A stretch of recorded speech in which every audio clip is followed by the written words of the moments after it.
Okay.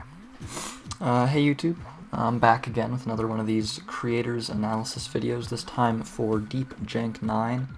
I was actually going to wait a little bit before taking this one on, but I figure as long as I'm locked up here because of this stupid virus, I may as well just get it off the table. Unlike the later the better and Newton's Law, this level here is actually still uncleared, so this video serves not only to help anybody who might want to grind this one out, but also to sort of encourage people to play it and show them that it might be more reasonable than they thought it was. I'm looking at you, Itzy. I just really want this level to get it clear because I put a lot of time and effort into it, and I feel like it would be a shame if it stayed 0%.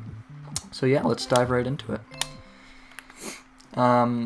This level might take a little bit longer, just because there's a lot of complexity to the setups, and also it's pretty difficult and I haven't done it in a long time, so it may take me a while to demonstrate certain things. I'll try and edit out a lot of redundant deaths and commentary-free sections, just to sort of cut down on length though. So right off the bat, I'm just going to show off the whole thing in editor, because this level is one that I could definitely see people wanting to recreate for themselves. This was made fairly early into the game's lifespan, so it only has one practice door. I didn't really fully grasp the severity of the lack of editor insofar as practicing hard levels is concerned, and I didn't do a very good job at making sure this level was approachable. So yeah, if you want to recreate it, there's the whole thing. Let's get into the gameplay here. So right off the bat, you're going to up throw this spring. This indicator here, kind of badly placed, honestly. It should be a block lower. You can do it if you throw it in the indicator. I just suggest doing it a little bit lower. It's going to make the next part easier. You're going to turn in, drop this POW, and immediately throw that shell.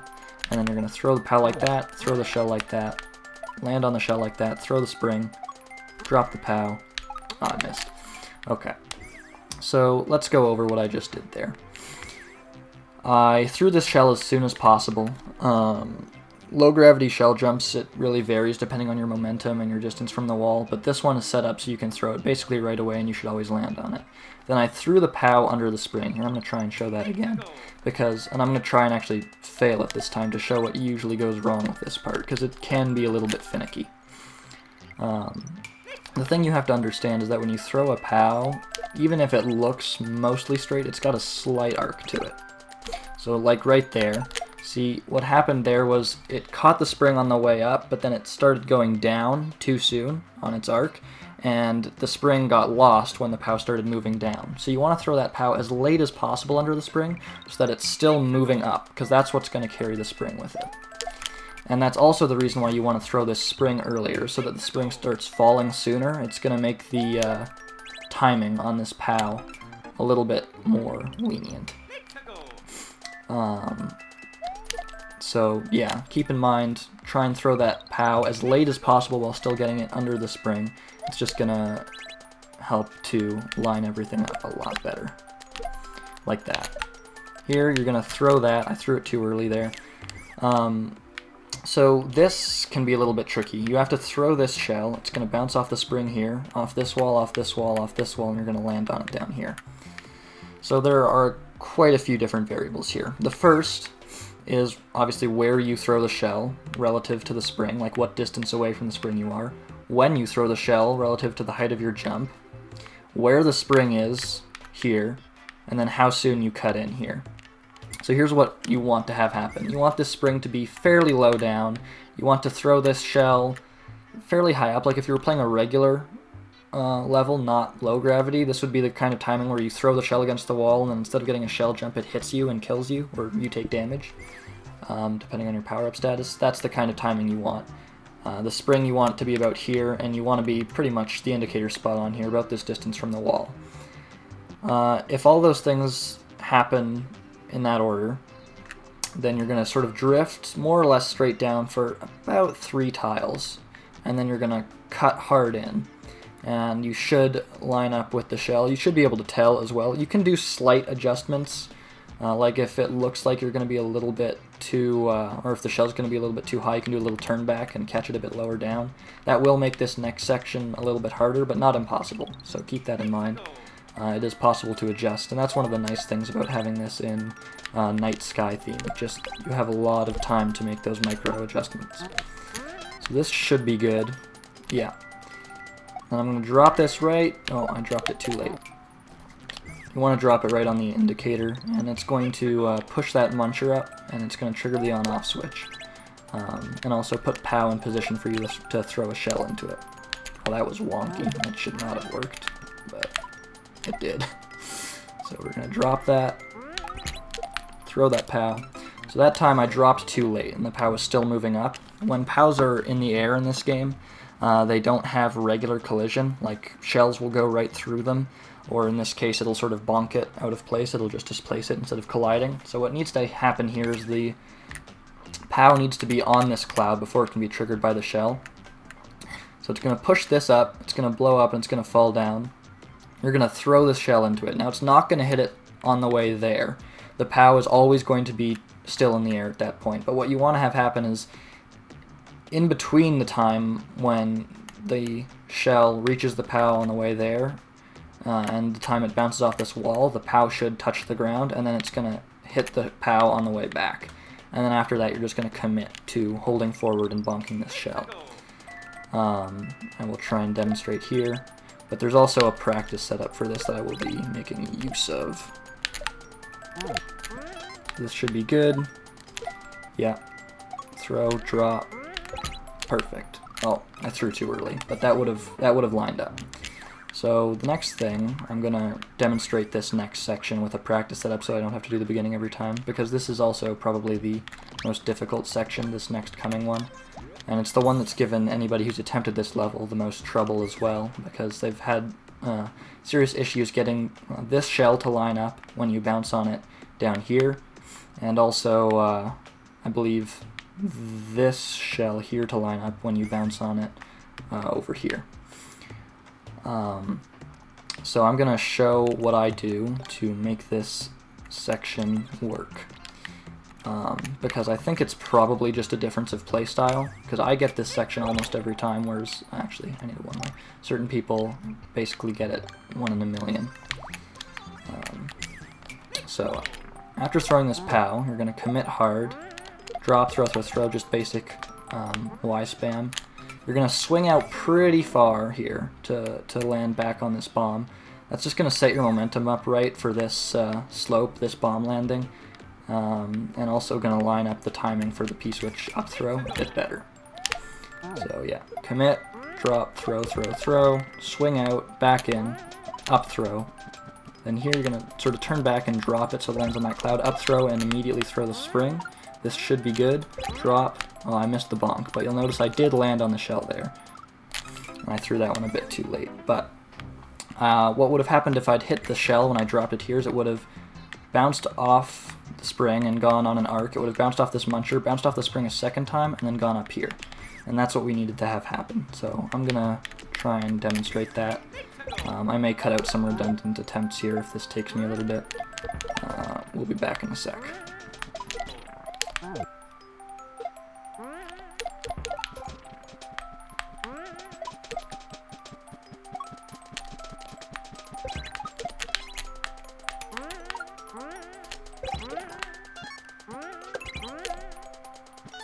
Okay, perfect.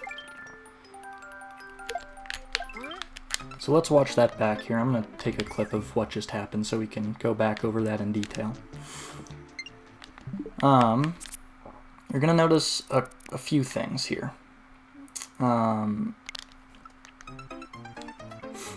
So, we'll just wait until I get to the section of interest here. You can see there's that wide swing out I was talking about. I'm going to drop that one, swing out again, up throw, and throw that spring pretty much right away. Now, hold up. Let's go right to that spot. So, here we go. Swing out wide, up throw. I throw that spring just about a tile after I've grabbed it, and you'll notice what that's gonna do for the shell here. The shell's gonna land on it pretty much in the middle. Sometimes the shell lands on the very edge of the spring. That's usually a bad sign. It probably means you threw it either too early or too late. So you want that shell to be landing pretty much right in the middle of the spring. That's pretty good. You also want the spring to be higher up, because if you throw the spring too early, then when you do this part right here, then when it bounces off the spring there, it's going to be too low. It's not going to get up on that platform. So then you're going to just throw this shell early, and this is pretty much just auto. It's just going to bounce on it like that. There's one other thing I want to point out here, and that's that when I'm trying to land on this big shell here, I'm cutting it really close to that spike right there. You want to cut it as close as possible. If you give it a wider give it a little more space, then you're going to be too low bouncing on the shell. So keep in mind all of those things when you're trying this part out. And that brings us to this. This is the triple shell jump setup, and that is the beginning of this practice door. So this practice door is badly set up, I'm going to be honest. You have to get like a perfect edge jump here in order to let it work. It was not a good setup. I apologize for that. But this should be good. Up throw, L tap, up throw again, and that's good. And then you're going to get that reclaim. Okay. So this part, there's not much to say, just a basic juggle. You up throw, then do a little L tap to bonk this into the spring. You might have to pull back to land on it after it bounces on the spring. Then you're going to do a quick up throw, grab this shell, throw it into this spring, bounce on it, and throw it here. This shell, sometimes if you throw it at the wrong time, the shell will stop here, and then instead of killing the shell with the key, the thwomp will just sort of push it to the side. So make sure you're throwing it right around here so that the shell ends up dead center in this pipe, so that you get the key when the thwomp crushes it. Next is this reclaim. I will try and demonstrate this here. So you want to... It's a little bit tough to explain. You want to pull back a little bit, because if you just hold forward, you're going to have too much momentum, you're not going to get it. So do a tiny little turn back, like that, and then you're going to drop it about there. So you want to drop it pretty deceptively far away from the wall. This is not good, by the way, yeah. Pretty deceptively far away from the wall. You'll see I dropped it actually even slightly before the indicator, and then I just pulled back hard. And then the second you get it, you commit to holding forward, and you bounce on it again. So I'm going to try and do that again here. You're going to do a little turn back, drop it. No, slightly too early that time. Jump, turn back, drop it, throw, bounce off the P-switch, and then continue. This last section is basically auto. Like, you don't really have to worry about it at all. It's just, the only thing that can change it is the timing of when you throw this shell. So I threw obviously too early there, because the timing when you throw this shell is going to change when, what am I trying to say? When you, it sends this guy, because it triggers a note block which drops a spring onto this guy, which will change when you land on it here, which will change how much height you get, respectively. So you gotta make sure you're throwing this shell, but then after that it's more or less auto. This reclaim, if you can get a few different heights when you bounce off it, is one thing I will say, and all of them work. It's just some of them you have to throw the P-switch slightly differently, so you'll just learn to react to that with practice. I'm not going to go over every possible jump height, because that's just take too long to go through all of them, but it's a small enough variance that you should be able to react with reasonable consistency. Yeah, I might cut some stuff here.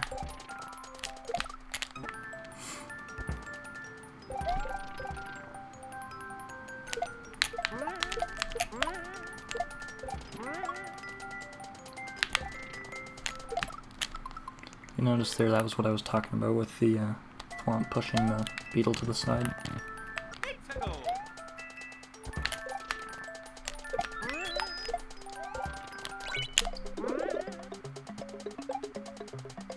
Okay, so this should be it. No, So that was just barely not it. Barely not it. You can do a slight control jump over this saw to help yourself get the height. But make sure to look out for these spikes above and below you. I mean, if the ones below you are mostly just you're going to be too low, but sometimes it can be deceptive.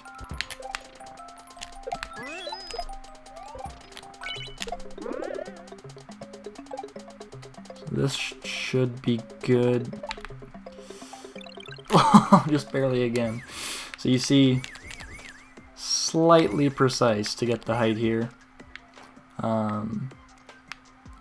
Yeah, it's...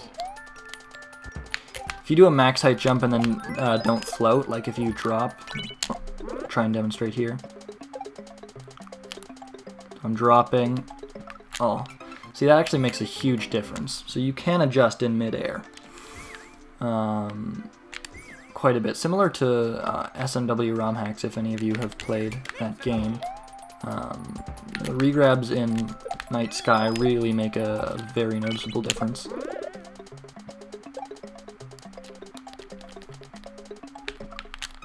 So that time I didn't hold jump again, but I tried to control my float, and you'll see I still got hit, but I was closer that time.